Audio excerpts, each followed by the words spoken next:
Quoi faire après une rupture pour être pleinement heureux? Alors je pense que tu as pu le réaliser avec ta propre expérience de vie, que dès lors qu'on est en couple, c'est plutôt cool. Surtout au début. D'ailleurs, je tiens à le préciser. Parce qu'au début, on est sur un petit nuage, on flotte dans les airs, on est main dans la main, à regarder les hirondelles s'envoler. C'est juste extraordinaire, vrai. Puis vient le moment de la rupture. Alors là, c'est la catastrophe. En plus de ça, c'est un moment qui est inévitable. Oui, c'est inévitable. À plus de 90% des cas. Parce que bienvenue en l'an 2018 sur la planète Terre. Les gens ont tendance à se séparer très facilement. Donc il faudrait peut-être s'y faire, ok, parce que ça risque de t'arriver à nouveau. Donc pourquoi pas faire en sorte de se sentir bien quand ce moment arrive, plutôt que de souffrir encore. Et d'être heureux quand tu es en couple, et de souffrir après. D'être heureux quand tu es en couple, et de souffrir après. Personnellement, j'en avais marre de répéter le même scénario encore et encore que des millions de personnes répètent chaque année. Et comme le disait le grandiose Albert Einstein, effectuer les mêmes actions et attendre un résultat différent, c'est ce qu'on appelle de la folie. Donc je me suis posé la question, suis-je fou? Sûrement un petit peu, mais c'est ok, faut trouver le juste milieu. C'est la voie de Bouddha. Le juste milieu, pas trop, pas forcément pas beaucoup, mais juste assez pour créer un peu de folie dans la vie. C'est utile.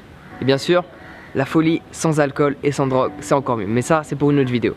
Pour venir à cette histoire de rupture. D'ailleurs, très intéressant, on pourrait en faire un film. La rupture, la descente aux enfers.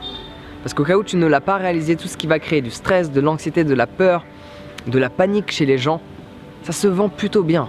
Allume ta télévision, tu vas vite comprendre. Donc personnellement, j'en avais marre de souffrir. À chaque fois que j'ai expérimenté une rupture. Donc il y a, je dirais, 5 ans de cela, 10 ans de cela, je souffrais pendant des mois, plusieurs mois. J'étais quelqu'un d'extrêmement sensible. Ça me tirait sur le cœur, je me réveillais, je pensais à elle, je me couchais, je pensais à elle, dans la journée je pensais à elle, et je pensais pas à moi dans l'histoire. Parce que tu n'es plus avec cette personne, alors pense à toi, arrête de penser à elle. Ah c'est vrai, c'est plus facile à dire qu'à faire. On y arrive. Tu as une opportunité qui s'offre à toi de faire ce que tu veux, tu es totalement libre. Alors pourquoi penser à cette personne qui fait partie de ton passé? Maintenant tu peux vivre maintenant, effectuer des nouvelles choses, trouver ta passion, développer un projet. Parce que tu peux parler à qui tu veux, quand tu veux, aller où tu veux, manger avec qui tu veux, faire ce que tu veux quand tu veux. Bon, dans l'idéal, c'est d'expérimenter la même chose quand on est en couple. Avec un respect mutuel, ça paraît logique. Mais c'est pas forcément le cas parce que la plupart des gens ne s'aiment pas, c'est de l'attachement. Mais ils pensent s'aimer, mais c'est de l'attachement. Donc comment faire après une rupture pour se sentir bien, pour péter la joie de vivre, pour expérimenter cette vie, ok, qu'on a l'opportunité, chaque matin tu te réveilles alors que des millions de personnes ne se sont pas réveillées. Dis merci, ok. Et en plus tu as un lit. Tu sais, ici en Inde, il y a plein de gens, ils dorment à même le sol. Et ils se réveillent le matin, ils ont un grand sourire. Et toi tu as quelques petits problèmes à gérer, tu souris pas.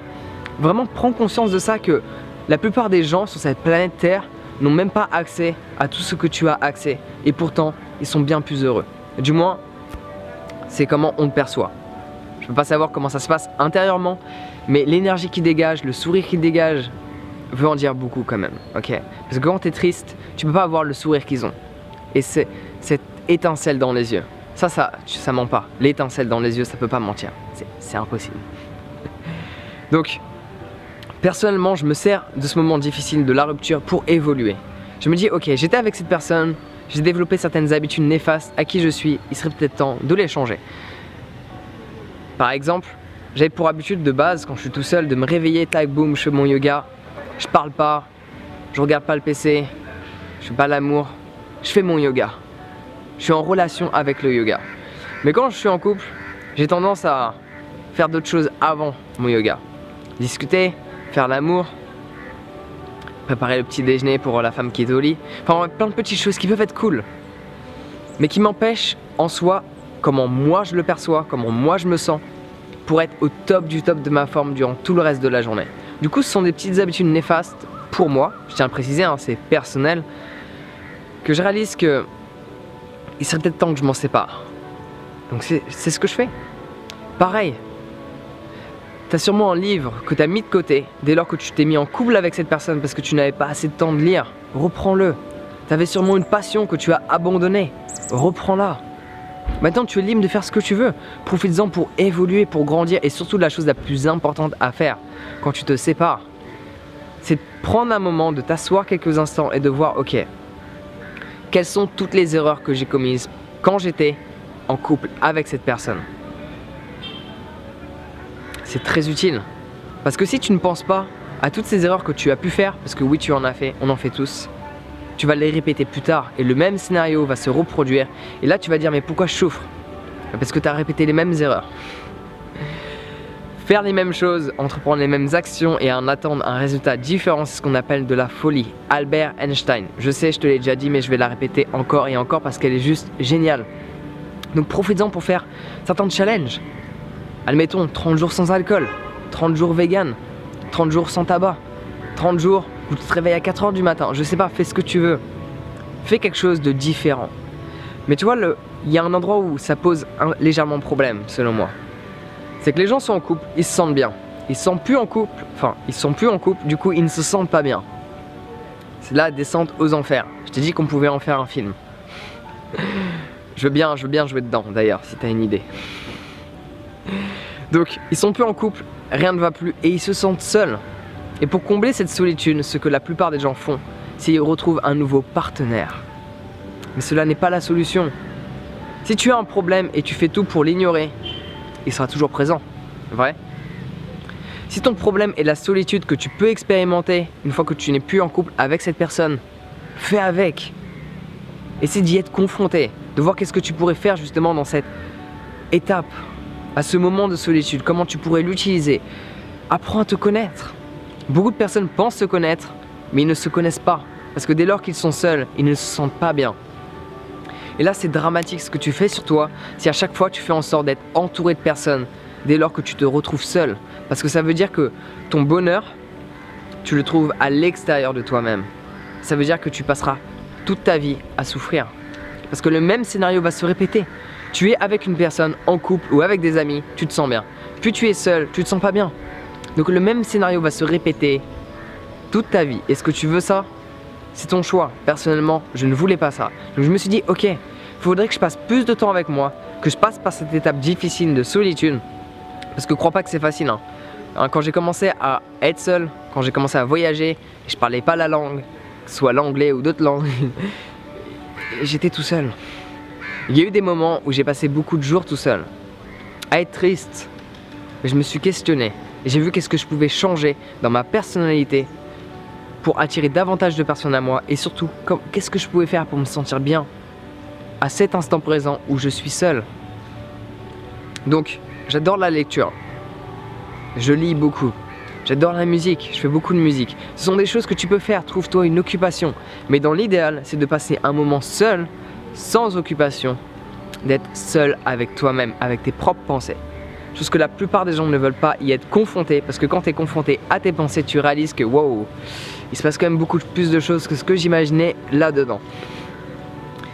Donc, pour faire au plus simple, tu as vécu une rupture, tu ne te sens pas bien, essaie de te sentir bien.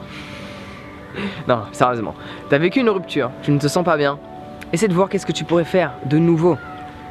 Et si tu en as marre de constamment être en couple avec le même type de personne, change ton environnement. Si tu es habitué à aller dans un bar, va dans un parc. Si tu es habitué à sortir régulièrement et à aller, je sais pas où tu pourrais aller, va dans une librairie, ok? Si tu es habitué à te balader dans la rue quand tu sais pas quoi faire, va dans une librairie. Rencontre des gens différents qui vont t'apporter davantage de connaissances, une autre manière de percevoir la vie. Et par la suite, peut-être tu vas mieux te sentir par rapport à cette situation que tu dois expérimenter. Mais pour beaucoup d'entre nous, on reste dans notre cercle habituel d'amis. On reste dans notre petite routine. Donc forcément, on se sent pas bien, surtout que nos amis connaissent notre ex, ils en parlent, donc on y repense, c'est la catastrophe. Change ton environnement, change tes fréquentations, essaie de créer un renouveau dans ta vie et je peux t'assurer que tout va bien se passer par la suite. Mais le plus important, c'est de voir quelles sont toutes ces petites erreurs que tu as pu faire pour ne pas les répéter plus tard. Sinon, à quoi bon? À quoi ça sert de se séparer d'une personne que tu aimais si c'est pour au final répéter les mêmes erreurs plus tard avec une autre ou avec un autre, peu importe tes préférences. Ok. Voilà, c'est mon point de vue là-dessus. Donc le mieux que je te conseille, c'est de passer un moment avec toi-même, d'apprendre à te connaître. Découvre une de tes passions, poursuis-la. Tu es libre de faire ce que tu veux, il n'y a rien ni personne qui t'en empêche. Si ce n'est le gouvernement. Mais là, il faut faire avec. Et encore, il y a toujours des solutions pour s'échapper légèrement. Donc j'espère que cela va et t'a été utile. Ça dépend où tu en es. Mais passe plus de temps avec toi-même. Parce que la plus belle des relations que tu auras jamais dans ta vie, c'est celle que tu as avec toi-même. Parce que toi, tu resteras avec toi toute ta vie. C'est une certitude. Tu nais avec toi-même et tu mourras avec toi-même. Donc dès que tu te regardes en face du miroir, dis-toi, je t'aime. En attendant, prends soin de toi. Bon courage et on se voit bientôt.